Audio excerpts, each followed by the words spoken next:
LDFിന്റെ മാവേലിക്കര മണ്ഡലം സ്ഥാനാർത്ഥി CA അരുൺകുമാർ മാതൃഭൂമി ന്യൂസിനൊപ്പം ചേരുകയാണ്. പ്രതീക്ഷിച്ചിരുന്നതാണോ സ്ഥാനാർത്ഥി? ഒരിക്കലുമല്ല, അങ്ങനെയുള്ള പ്രതീക്ഷകളൊന്നും ഇല്ല. പാർട്ടി വലിയൊരു ഉത്തരവാദിത്വമാണ് ഏൽപ്പിച്ചത്.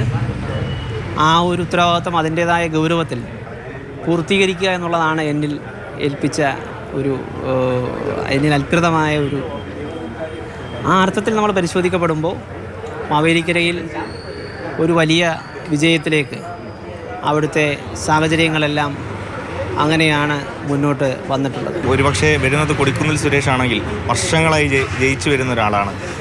എങ്ങനെ അവിടുത്തെ പ്രചാരണം അല്ലെങ്കിൽ തിരഞ്ഞെടുപ്പ് പ്രചാരണം എങ്ങനെ മുമ്പോട്ട് കൊണ്ടുപോകും? കഴിഞ്ഞ നാളുകളിൽ അവിടുത്തെ വികസന പ്രവർത്തനങ്ങൾ ആ മണ്ഡലത്തിന്, അവിടുത്തെ പ്രദേശങ്ങൾക്ക് അതൊക്കെ സാധ്യമായിട്ടുണ്ടോ എന്നുള്ളതിനെ സംബന്ധിച്ചാണ് മാവേലിക്കരയുടെ താഴെത്തട്ടിലെ ജനങ്ങൾ ചർച്ച ചെയ്യാൻ വേണ്ടി പോകുന്നത്.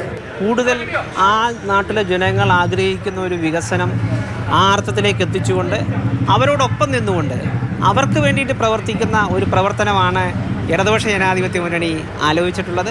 ഈ പാർട്ടിക്കുള്ളിൽ എന്തെങ്കിലും തരത്തിലുള്ള പ്രശ്നങ്ങളുണ്ടോ? പ്രത്യേകിച്ചും കൊല്ലം, അതോടൊപ്പം കോട്ടയം, ആലപ്പുഴ ജില്ലാ കമ്മിറ്റികൾ ചേരുന്നതാണ് മാവേലിക്കര മണ്ഡലം. അപ്പം മറ്റ് രണ്ട് കൊല്ലവും അതോടൊപ്പം തന്നെ കോട്ടയം ജില്ലാ കമ്മിറ്റികളിലും നിർദ്ദേശിച്ചിരുന്ന പേര് ചിറ്റയം ഗോപകുമാറിൻ്റേതാണെന്ന്, ഡെപ്യൂട്ടി സ്പീക്കറുടേതാണെന്ന് പറയുന്നു.